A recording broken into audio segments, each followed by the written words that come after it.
तो आज नया चैप्टर स्टार्ट करते हैं और वो चैप्टर क्या है, electromagnetic induction, most important chapter है ना।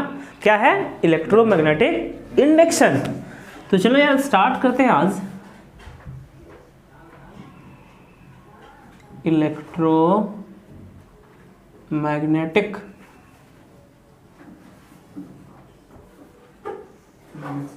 इंडक्शन, इलेक्ट्रोमैग्नेटिक इंडक्शन, ठीक है। अब इसमें पहला टर्म हम लोग को समझना रहता है ना, इलेक्ट्रोमैग्नेटिक इंडक्शन है क्या। इसे समझने के लिए पहले मुझे फ्लक्स जानना होगा। फ्लक्स क्या जानना होगा, फ्लक्स क्या है, फ्लक्स के बारे में समझ लेते हैं, फिर उसके बाद हम समझाएंगे कि इलेक्ट्रोमैग्नेटिक इंडक्शन क्या है। तो पहला टर्म हम लोग जानते हैं ना कि फ्लक्स क्या है। फ्लक्स को परिभाषित करें, फ्लक्स को परिभाषित करें, फ्लक्स को डिनोट करते हैं फाई से, है ना, फाई से। फ्लक्स को परिभाषित करें। फ्लक्स क्या है, फ्लक्स क्या, देखो ध्यान देना। अगर कोई एक मैग्नेट है, अगर कोई एक मैग्नेट चुंबक है, तो उस पर दो पोल होता है, दो ध्रुव होता है, एक नॉर्थ पोल और दूसरा साउथ पोल। नॉर्थ पोल से मैग्नेटिक लाइन ऑफ फोर्स चुंबकीय बल रेखाएं, मैग्नेटिक लाइन ऑफ फोर्स चुंबकीय बल रेखाएं निकलता है और कहाँ पे आके फिर इन कर जाता है, साउथ पोल में, साउथ पोल में, ऐसे, ठीक है, ऐसे इन कर जाता है। तो कोई मैग्नेट है, तो उससे क्या निकलता है यार, बताओ क्या निकल, मैग्नेटिक फील्ड लाइंस, बोलो मैग्नेटिक फील्ड लाइंस, है ना, चुंबकीय बल रेखा, चुंबकीय बल रेखा कहाँ से निकलता है, नॉर्थ पोल से, और कहाँ इन कर जाता है, साउथ पोल। बात समझ में आया। तो इस तरह से जो गया है ना, देखो इस तरह लाइन गया है ना, तो अब हम इसे मैग्नेट ना बना के ऐसे बनाएंगे मैग्नेटिक फील्ड लाइंस, ऐसे, मतलब कि कहीं एक चुंबक होगा ना, वहां से नॉर्थ पोल से निकल रहा है और कहीं साउथ पोल में जाके ये लाइन इन करेगा। तो ऐसे दिखाएं, मतलब हम किसको दिखा रहे हैं, मैग्नेटिक फील्ड लाइंस को, है ना। बात समझ आया। अब यहाँ हम दिखा दिए कि हाँ इस क्षेत्र में ऐसे मैग्नेटिक फील्ड है, एरो बताता है ऐसे मैग्नेटिक फील्ड है, मतलब कहीं इधर नॉर्थ पोल होगा और कहीं इधर साउथ पोल होगा, जो नॉर्थ पोल से निकल के साउथ पोल की ओर जा रहा है। तो अब ऐसा डायग्राम ना बना के हम लोग ऐसा डायग्राम से शो करेंगे, तो मैग्नेटिक फील्ड को ऐसे रिप्रेजेंट करेंगे। कोई डाउट?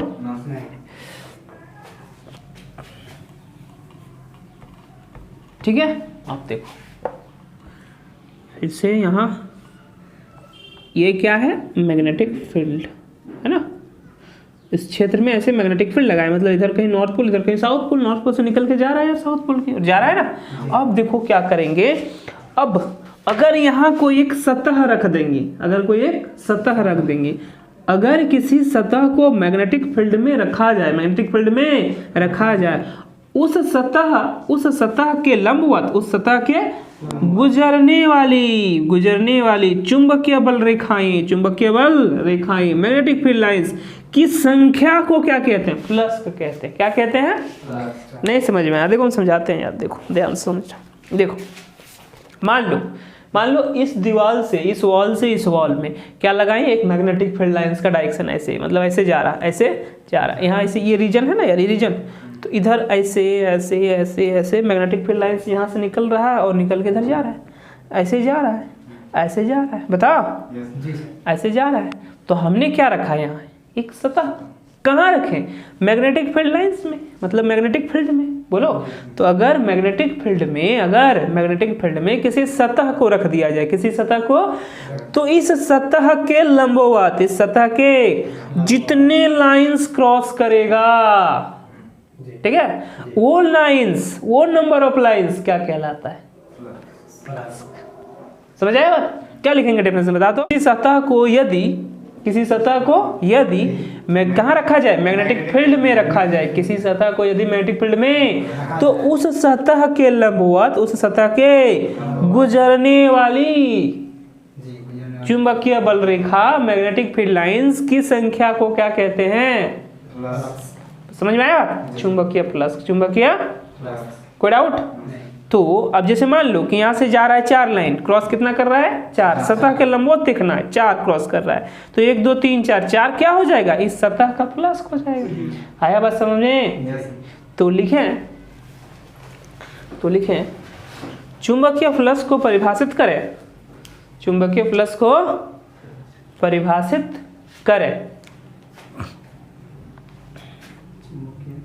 फ्लक्स को परिभाषित करें। इंग्लिश में भी लिख लेना, define magnetic flux, define magnetic flux, bracket में लिख लो, है ना। तो देखो इसका आंसर क्या लिखेंगे बेटा, बताओ क्या लिखेंगे हम लोग। किसी सतह को यदि कहाँ रखा जाए बोलो, मैग्नेटिक फील्ड में, है ना, चुंबकीय क्षेत्र में, यदि किसी सतह को यदि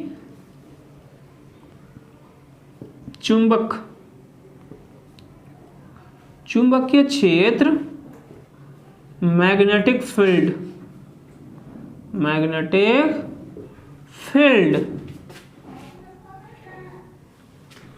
में रखा जाए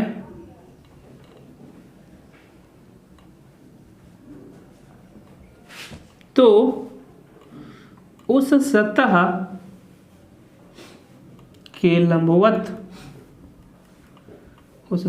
के लंबवत गुजरने वाले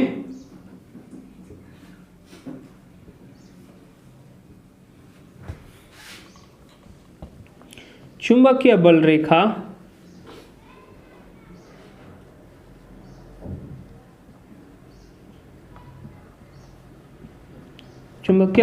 इंग्लिश में से क्या कहते हैं, मैग्नेटिक फील्ड लाइंस, चुंबकीय बल रेखा की संख्या को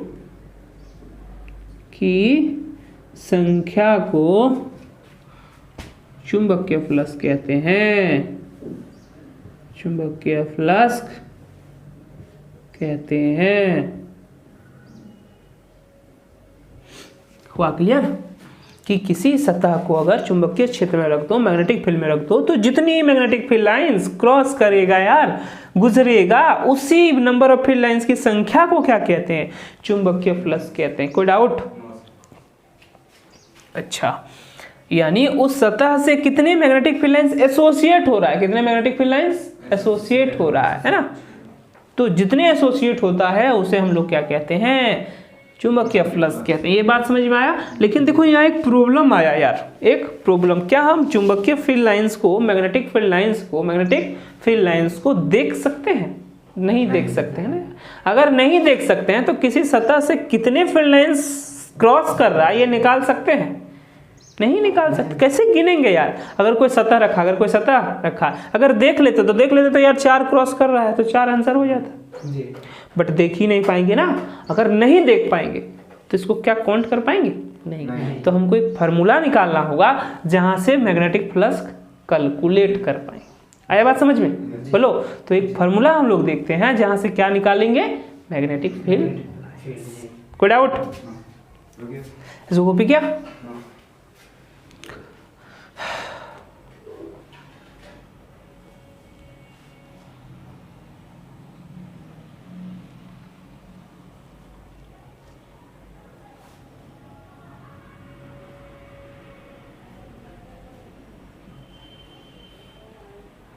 सतह के लंबवत गुजरने वाले चुंबकीय बल रेखाओं की संख्या को चुंबकीय फ्लक्स कहते हैं, या उस सतह से एसोसिएट चुंबकीय फ्लक्स कहलाता है ना, उस सतह से एसोसिएट चुंबकीय फ्लक्स कहलाता है। एक ही बात है, लिखो। हो गया? कोई डाउट? चल मिटाएं इसको। अब मैंने क्या बताया कि यार कैलकुलेशन करने के लिए मुझे क्या चाहिए बताओ? एक फार्मूला चाहिए। तो चलो एक फार्मूला निकालते हैं।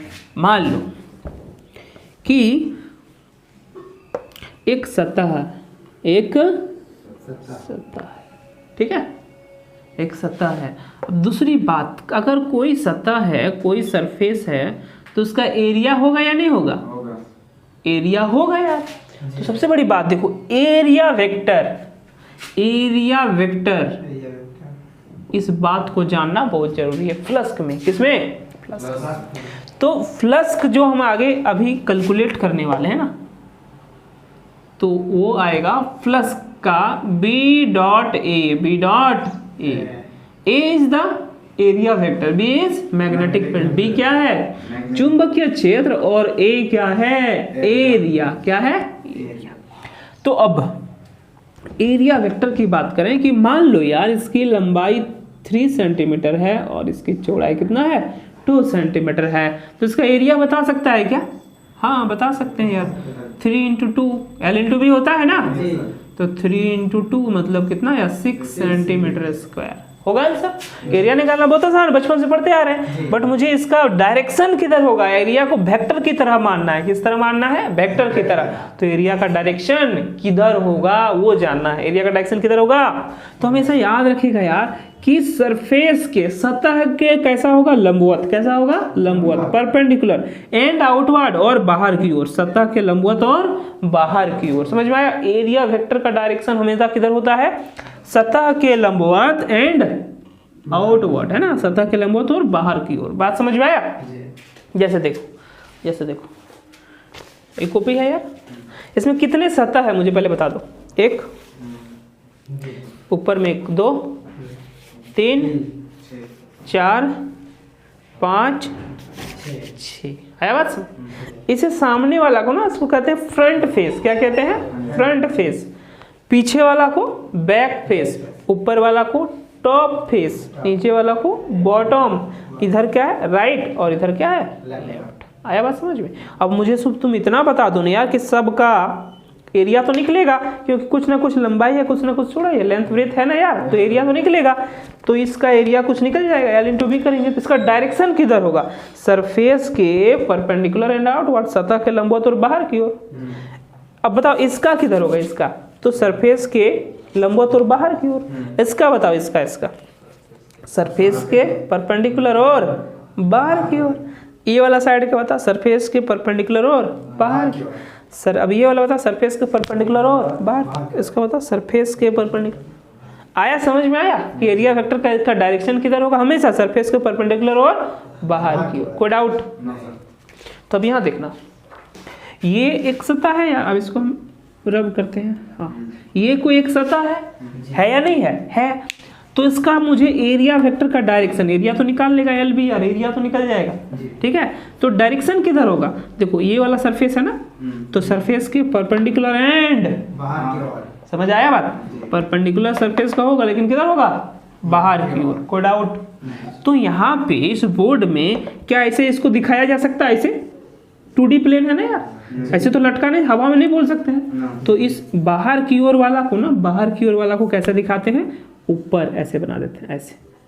समझ में आया बात? और एरिया वेक्टर को जो डायरेक्शन है उसको हम एन कैप से डिनोट करते हैं। किससे डिनोट करते हैं? N cap, small N cap, unit vector, unit vector. कोई डाउट? ठीक है। अब मतलब ये ऐसा नहीं है ये ऊपर जा रहा है, नहीं यार ऐसा है, बट यहाँ हवा में दिखा नहीं सकते तो हम लोग ऐसे दिखाते हैं, बाहर वाला को ऐसे दिखाते हैं। समझ में आया बात? अरे अंदर होता तो कहाँ दिखाते हैं? नीचे। समझ आया? हाँ 3D में नहीं कर सकते हैं ना, 3D पिक्चर होता तो करते हैं, बट यहाँ पर 2D में हम लोग जो ये बाहर की ओर है उसको कहाँ दिखा देते हैं? ऊपर की ओर। डाउट है तो बता दो। नहीं। अब देखना है कि मान लो यार ऐसे ऐसे ऐसे क्या पार कर रहा है? क्रॉस कर रहा है। मैग्नेटिक फील्ड का डायरेक्शन ऐसे है, मैग्नेटिक फील्ड लाइन से ऐसे क्रॉस कर रहा है ना यार। मैग्नेटिक फील्ड का डायरेक्शन ऐसे, डायरेक्शन ऐसे। कोई डाउट? अब मान लेते हैं कि ये वाला एंगल कितना है? थीटा। कितना है? थीटा। आया बात समझ में? जी। तो फ्लक्स का कैलकुलेशन के लिए मैंने बताया कि यार एक फार्मूला निकालेंगे, क्योंकि देख नहीं सकते हैं तो उसको पॉइंट नहीं कर सकते फील्ड लाइंस को, है ना। तो फ्लक्स इज इक्वल टू क्या होता है? Area vector. क्या होता है? Area vector into magnetic field का वो कंपोनेंट, मैग्नेटिक फील्ड का वो कंपोनेंट जो सतह के सरफेस के लंबवत हो, सरफेस के लंबवत हो। मतलब समझना बात को समझना। ये एक्चुअली एन कैप कैसा है? सतह के लंबवत है, जिसको इधर दिखा दिए हैं। सतह के लंबवत है ना इनका प्यार, इसको ऐसे दिखाए हैं। तो हमने क्या लिखा, एरिया वेक्टर, और दूसरा क्या लिखे, component of magnetic field perpendicular to the surface, है ना। चलो ऐसे लिख देते हैं, मैग्नेटिक फील्ड का ऐसे लिखते हैं ना, मैग्नेटिक फील्ड का वह कंपोनेंट जो सतह के लंबवत हो, है ना, वह कंपोनेंट जो सतह के लंबवत हो, परपेंडिकुलर हो। बात समझ में आया जी। कैसा हो, लंबवत हो। तो अब मुझे बताना यार फ्लक्स एरिया वेक्टर, इसका एरिया कुछ मान ले ए, क्योंकि यहाँ एल लिखेंगे बी लिखेंगे मल्टीप्लाई करेंगे तो एरिया ए आएगा ना। तो इसे मैंने क्या मान लिया, ए। क्या मान लिया, कोई डाउट। अब ध्यान देना, यहाँ मैग्नेटिक फील्ड का वह कंपोनेंट जो सतह के लंबवत, जो सतह के लंबवत हो। तो ऐसे जानो कि अगर ये एक्स एक्सिस, ये वाई एक्सिस, ऐसे कोई भी वेक्टर है, चलो अगर मैग्नेटिक फील्ड जो भी है, कुछ भी है ना यार, कोई वेक्टर है और ये एक्स एक्सिस से कितना एंगल बना रहा है, थीटा, तो ये वेक्टर एक्स जितना एंगल बनाता है ना, अगर एंगल की ओर लाएंगे, किधर लाएंगे, एंगल की ओर, तो इसका कंपोनेंट जब एंगल की ओर आता है तो क्या हो जाता है, कॉस थीटा। क्या होता है, कॉस थीटा। तो बी कॉस थीटा। और जब एंगल से देखो, दो एंगल से कहाँ जा रहा है, ये दूर, एंगल से दूर जा रहा है ना, पहले किधर आया, एंगल की, समझ आया। और अब एंगल से अगर दूर जाता है तो इसका कंपोनेंट क्या होता है, साइन थीटा। क्या होता है, ये वाला साइन थीटा ना, यहाँ तक से क्या आ गया बी, और ये क्या हो जाएगा बी साइन थीटा। कोई डाउट है तो बता दो, नहीं ना। तो अब हम भी फिर से इसको, चलो इसको हटाते हैं ना, तो समझने में आसान होगा। मैग्नेटिक फील्ड लाइन ऐसे है। अब हमको क्या चाहिए, वो वाला कंपोनेंट निकालना है, इसका वो वाला कंपोनेंट निकालना है जो सतह के लंबवत है, जो सतह के, और हम पहले बताएं कि यार n क्या है, सतह के लंबवत है, मतलब ये जो b है ना हमारे पास, इस b का इधर वाला डायरेक्शन, इधर वाला कंपोनेंट चाहिए, क्योंकि सतह के लंबवत तो ये है ही, और सतह के लंबवत वाला चाहिए, मतलब इसको इधर कर देना, क्योंकि ये क्या है, सतह के लंबवत। तो देखो अगर हम बताएं कि थीटा की ओर जाएगा तो क्या होता है, बी कॉस थीटा, तो थीटा की ओर जाएगा तो क्या क्या हो जाएगा, बी कॉस थीटा। बात समझ में आया, मतलब इसका दो कंपोनेंट हम लोग तोड़ेंगे, दो कंपोनेंट में तोड़ेंगे, एक ऐसा और एक ऐसा। तो जो इसके आर आ जाएगा, सतह के लंबवत आएगा, मतलब एन तो सतह के लंबवत है, तो इधर ले आएंगे तो सतह के लंबवत होगा, होगा या नहीं होगा, होगा। तो क्या हो जाएगा, B cos theta, B cos theta. समझ आया बात। तो हम क्या लिखें, बी कॉस। तो प्लस कैलकुलेशन करने के लिए हमारे पास एक फार्मूला आया, ए बी कॉस थीटा या बी ए कॉस थीटा, कुछ भी लिखो, ठीक है, बी ए कॉस थीटा। अब देखो वेक्टर जो क्लास 11 में था ना, तो ए डॉट बी का होता था A B cos theta, A B cos theta. तब देखो ए डॉट बी का क्या होता है, ए बी कॉस थीटा, तो ए बी कॉस थीटा को क्या लिख सकते हैं, ए डॉट बी लिख सकते हैं ना यार। तो देखो यहाँ बी ए कॉस थीटा को हम क्या लिख सकते हैं, बताओ ना, B dot A, B dot, कोई डाउट है, कोई डाउट है तो बता दो, है ना। तो अब से हम लोग प्लस कैसे कैलकुलेट करेंगे, B dot A, B dot magnetic field और एरिया वेक्टर का डॉट प्रोडक्ट, या फिर B A cos theta magnetic field, area और दोनों का बीच का एंगल, दोनों का बीच का से हम लोग क्या कर लेंगे, प्लस निकाल लेंगे। प्लस आया बात समझ में, या कोई डाउट है बताओ, क्लियर हुआ। अब यहाँ हम देखें, अच्छा बताओ कि प्लस कैसा क्वांटिटी, अभी हम बताए थे किसी सरफेस से जितने क्रॉस करेगा उस नंबर ऑफ लाइंस को क्या कहते हैं, मैग्नेटिक फील्ड। मान लो कि 4 क्रॉस कर रहा है तो 4 मैग्नेटिक फील्ड है ना यार। तो 2 4 6 ये सब कोई वेक्टर क्वांटिटी थोड़ी, स्केलर है ना यार, 2 4 6 8 10 कैसा है, स्केलर है। तो प्लस कैसा क्वांटिटी हो जाएगा, स्केलर क्वांटिटी होगा ना, या नहीं होगा, होगा।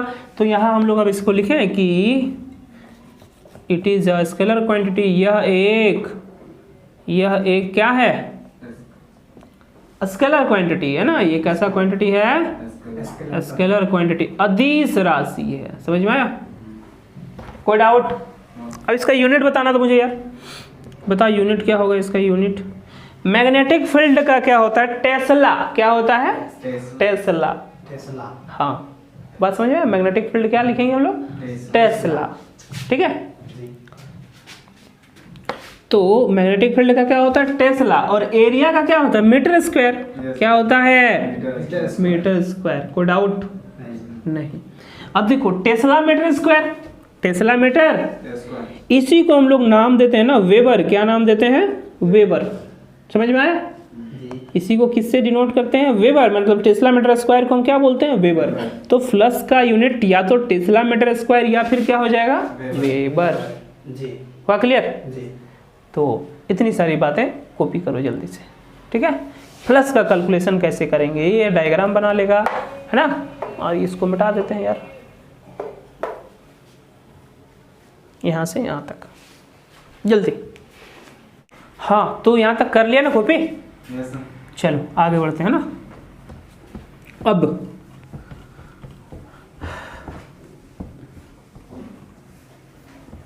अब देखो, ध्यान सुनना। अब इस चैप्टर में फ्लक्स समझ में आया? फ्लक्स, तो फ्लक्स में चेंजिंग के बारे में आना चाहिए। फ्लक्स चेंज कैसे करेगा, समझ में आया बात? तो अब मान लो कि एक कॉइल है यार, एक कॉइल है, वो टाइम के अकॉर्डिंग, जैसे देखो मान लो कि किसी टाइम पे ये 3 magnetic line of force associate हो रहा है, फिर कुछ देर बाद यहाँ कितना होने लगा? कितना हो गया? देखो 1 2 3 4 5 6 7 होने लगा। तो फ्लक्स में चेंज आया ना, क्योंकि कभी 3, कभी 4, कभी 5, कभी 6, तो जितने magnetic line of force cross करता है, एसोसिएट होता है, वही क्या कहलाता है? फ्लक्स। तो अगर फ्लक्स में चेंज करेगा, फ्लक्स में अगर किसी कॉइल से, किसी सतह से, किसी सरफेस से गुजरने वाली मैग्नेटिक फील्ड लाइंस यानी फ्लक्स चेंज हो, क्या हो? चेंज हो। ठीक है, तो उसमें क्या डेवलप होता है? एक अपने आप ईएमएफ डेवलप हो जाता है। क्या डेवलप हो जाता है? ईएमएफ। ईएमएफ समझाए थे ना यार कि अगर कोई एक बैटरी है और ये एक ओपन है, कैसा है? ओपन है, तब इस दोनों के बीच के जो टर्मिनल वोल्टेज वही ईएमएफ कहलाता है। वही क्या कहलाता है? ईएमएफ कहलाता है। समझ में आया बात? तो फैराडे एक साइंटिस्ट था और उसने लॉ दिया। क्या दिया? तो अब यहाँ से हमने इलेक्ट्रोमैग्नेटिक इंडक्शन क्या है, इस बात को पहले हम डिफाइन करते हैं कि अगर किसी कॉइल से, है ना, अगर किसी कॉइल से क्या हो? मैग्नेटिक फील्ड लाइंस में चेंज हो, मतलब किस में चेंज हो? फ्लक्स में चेंज हो। अगर किसी कॉइल में फ्लक्स में चेंज हो, ठीक है, किसी कॉइल से एसोसिएट, किसी कॉइल से संबंध मैग्नेटिक फील्ड लाइंस बोले तो फ्लक्स में चेंजिंग हो, तो इसमें अपने आप क्या डेवलप होता है? एक ईएमएफ। इस घटना को क्या कहते हैं? Electromagnetic induction. समझ में आया? मतलब देखो ऐसे चुंबकीय फील्ड है, मैग्नेटिक फील्ड लाइंस है, ऐसे क्या है? मैग्नेटिक फील्ड लाइंस है। तो अगर मैग्नेटिक फील्ड लाइंस से यहाँ एक कॉइल रख दी, लेकिन ये मैग्नेटिक फील्ड लाइंस क्या है? टाइम के साथ चेंज हो रहा है, कभी 3 लाइंस, कभी 4 लाइंस, कभी 5 लाइंस गुजर रहा है। तो टाइम के अकॉर्डिंग किसमें फ्लक्स का क्रॉस होना ही तो मैग्नेटिक फील्ड लाइंस का गुजरना ही तो क्या कहलाता है? फ्लक्स कहलाता है। तो फ्लक्स में चेंजिंग आएगा। तो अगर किसी कॉइल को मैग्नेटिक फील्ड में रखो और उस पर एसोसिएट होने वाला फ्लक्स में चेंज कर दो, फ्लक्स में चेंज कर दो, तो क्या डेवलप हो जाएगा? ईएमएफ। क्या डेवलप होगा? इस घटना को हम लोग क्या कहते हैं? इलेक्ट्रोमैग्नेटिक। समझ आया? तो लिखो इलेक्ट्रोमैग्नेटिक इंडक्शन, लिख के डैश दो और लिखो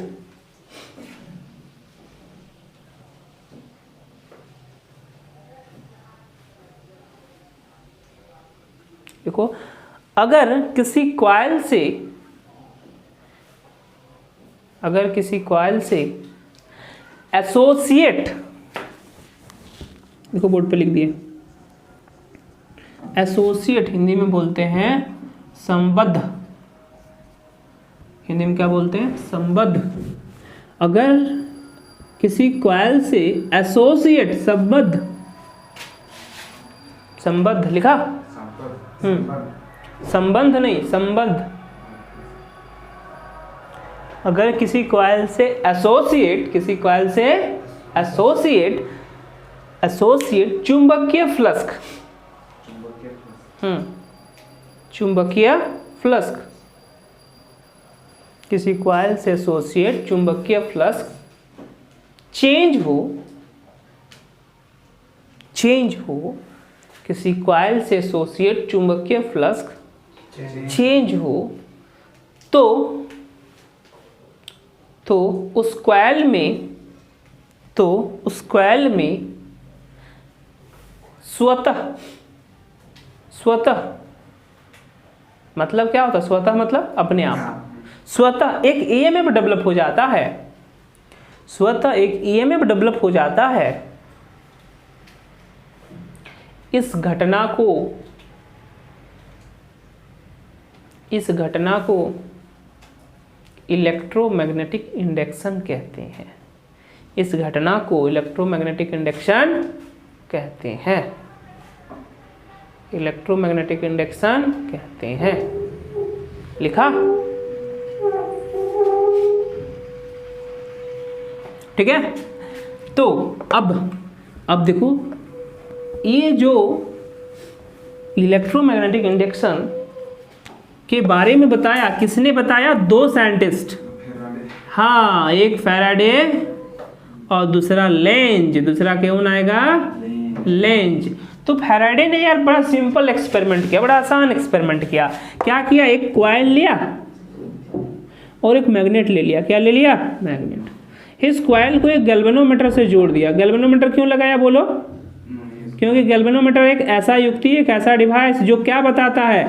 करंट बताता है कि सर्किट से करंट फ्लो कर रहा है या नहीं कर रहा है। बात समझ में आया? आया नहीं आया? इसलिए इस कॉइल में क्या लगा दिया? गैल्वेनोमीटर लगा दिया और एक मैग्नेट ले लिया। क्या ले लिया? एक मैग्नेट। ये देखो, मैग्नेट का नॉर्थ पोल और दूसरा साउथ पोल। तो उसने क्या किया यार, देखो, एक कॉइल लिया, एक मैग्नेट लिया, ऐसे रखा और रख के देखा यार कुछ हो ही नहीं रहा है, कुछ परेशान हो गया, परेशान। लास्ट में वो क्या किया? इस मैग्नेट को ऐसे फेंक दिया, छोड़ो हटाओ यार।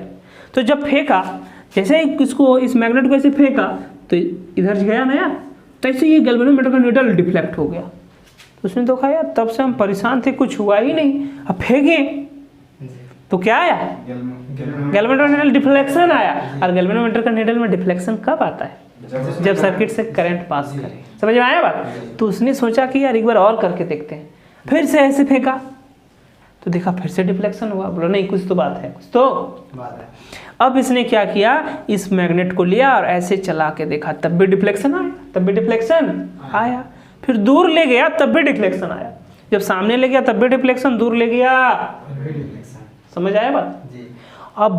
अब क्या किया? बड़ा स्लोली लेके धीरे गया तो डिफ्लेक्शन बहुत कम बताया। बात समझ रहा है? धीरे लेके गया तो ये नीडल डिफ्लेक्शन बहुत कम बताया, है ना? यहाँ जो नीडल लगा वो डिफ्लेक्शन बहुत कम बताया। अब वो अचानक से बहुत तेजी से आगे ले गया तो डिफ्लेक्शन ज़्यादा बताया, बहुत तेजी से पीछे ले आया तो डिफ्लेक्शन ज़्यादा बताया। समझ आया बात? तो उसने क्या देखा कि अगर क्या हुआ, समझो कि मैग्नेटिक फील्ड लाइंस ऐसे निकल रहा है इसमें यार। बताइए ना कि कोई अगर कॉइल है तो ऐसे नॉर्थ पोल से निकलेगा और साउथ पोल पे इन करेगा या नहीं करेगा? अब जब इसको वेलोसिटी दिया, तो इस कॉइल से क्या होगा? ये जो लाइंस है वो लाइंस क्रॉस करेगा। तो अभी का अगर प्रेजेंट सिचुएशन में देखो कि जब ये यहाँ है तब इस लाइन से कितना क्रॉस कर रहा है? दो कर रहा है ना यार, ये वाला और ये वाला। अब जब ये आगे जाएगा तो ये वाला भी क्रॉस करेगा और आगे जाएगा तो ये भी क्रॉस करेगा। तो टाइम के साथ यहाँ पे गुजरने वाला मैग्नेटिक फील्ड लाइंस क्या हो रहा है? बढ़ रहा है, मतलब चेंज हो रहा है। बोलो, और मैग्नेटिक फील्ड लाइंस चेंज होना मतलब फ्लक्स में चेंज होना, क्योंकि मैग्नेटिक फील्ड लाइंस जितना क्रॉस करना उसी की संख्या को क्या कहते हैं? फ्लक्स कहते हैं। तो किसी कॉइल से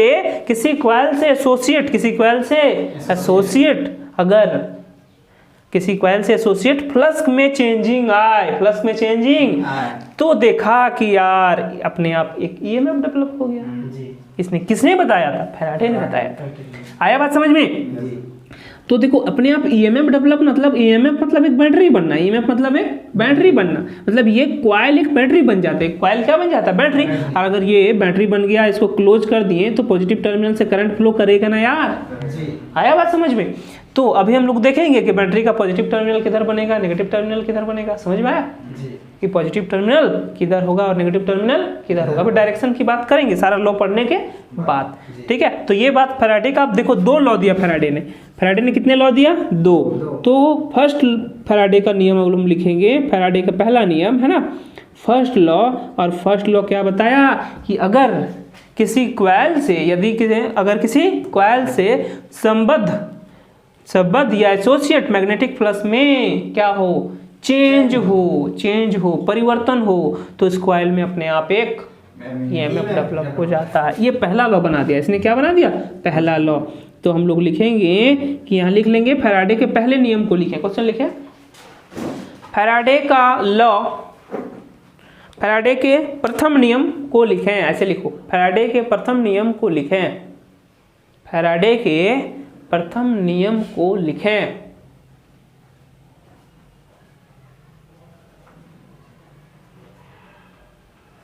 ठीक है, तो देखो क्या लिखेंगे कि इस नियम के अनुसार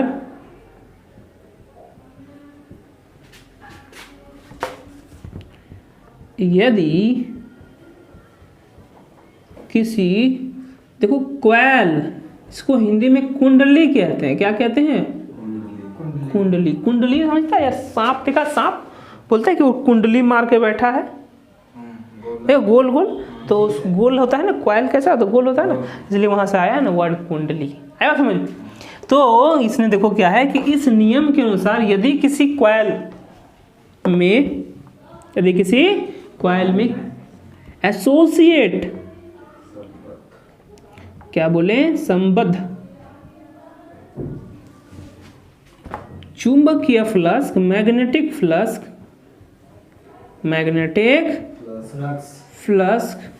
में क्या हो, चेंज, परिवर्तन हो, तो उस कॉइल में एक ईएमएफ उत्पन्न हो जाए, प्रेरित हो जाता है ना, एक ईएमएफ, हाँ उसको प्रेरित बोलते हैं ना, एक ईएमएफ प्रेरित हो जाता है, एक ईएमएफ प्रेरित हो जाता है। इंग्लिश में इसको बोलते हैं इंड्यूस्ड हो जाता है। क्या हो जाता है? इंड्यूस्ड हो जाता है। अगर किसी कॉइल में फ्लक्स में चेंज हो तो उसमें अपने आप क्या होता है, एक ईएमएफ इंड्यूस्ड हो जाता है। समझ में आया? ये पहला लॉ बताया किसने? फैराडे ने। ठीक है, जल्दी से लिखेगा। अब हमको क्या देखना है? फैराडे का सेकेंड नियम, फैराडे का सेकेंड नियम, सेकेंड लॉ देखते हैं। तो सेकेंड लॉ क्या बताया?